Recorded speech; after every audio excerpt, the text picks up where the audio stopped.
नमस्ते। हमारी रोज की जिंदगी में ना कई ऐसी बातें होती हैं जो बहुत अहम लगती हैं, पर उनके पीछे बड़े मजेदार साइंस के रूल्स छिपे होते हैं। तो आज चलिए ऐसे ही एक बिल्कुल सिंपल से सच के पीछे का साइंस जानते हैं। एक भारी स्कूटर को धक्का लगाना मुश्किल है, पर एक हल्की साइकिल को उसे तो आसानी से धक्का दे सकते हैं।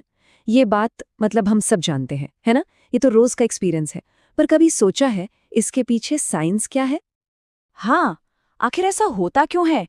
मतलब इस इतने सिंपल से एक्सपीरियंस के पीछे कौन सा साइंटिफिक रूल काम कर रहा है? चलो, आज इसी का पता लगाते हैं।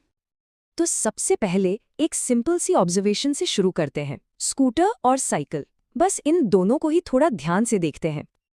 अच्छा, तो सबसे पहला और सबसे साफ फर्क क्या है? स्कूटर भारी है और साइकिल वो हल्की है, राइट? बस यही है हमारी ऑब्जर्वेशन का पहला पॉइंट। ठीक है, तो एक भारी है और एक हल्की। अब बात करते हैं उस जोर की, उस पुश की जो इनको हिलाने में लगता है। और इसका रिजल्ट वो भी बिल्कुल सीधा सा है। भारी स्कूटर को हिलाने में मुश्किल होती है और हल्की साइकिल को वो तो बड़े आराम से हिल जाती है। तो यहाँ एक कनेक्शन साफ दिख रहा है ना? तो सवाल ये है कि ये फर्क आखिर है क्यों? चलिए अब इन दोनों बातों को मतलब वजन और मुश्किल को आपस में जोड़कर देखते हैं। स्कूटर की केस में सोचते हैं। स्टेप 1, चीज भारी है। स्टेप 2, इसलिए उसे हिलाना मुश्किल है। और स्टेप 3, इसका सीधा सा मतलब है कि ज्यादा जोर, ज्यादा फोर्स लगाना पड़ेगा। सिंपल। अब साइकिल को देखिए। यहाँ कहानी बिल्कुल उल्टी है। चीज हल्की है, इसलिए उसे हिलाना आसान है और इसीलिए जोर भी कम लगता है।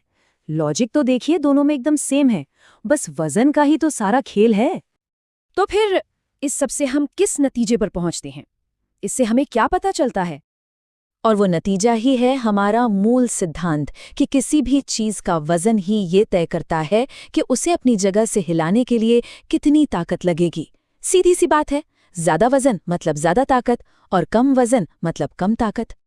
और ये सुनने में भले ही बहुत सिंपल लगे, पर ये आइडिया बहुत पावरफुल है। सोचिए, ये सिर्फ स्कूटर और साइकिल की बात नहीं है। एक छोटी सी गेंद से लेकर एक बहुत बड़े जहाज तक हर चीज पर यही रूल लागू होता है। तो अब एक सवाल मन में आता है, ये प्रिंसिपल हमें अपने आसपास और कहाँ-कहाँ दिखाई देता है? कभी सोचा है? जैसे जब एक शॉपिंग कार्ट को धक्का देते हैं या फिर कोई भारी दरवाजा खोलते हैं। सोचिएगा जरूर।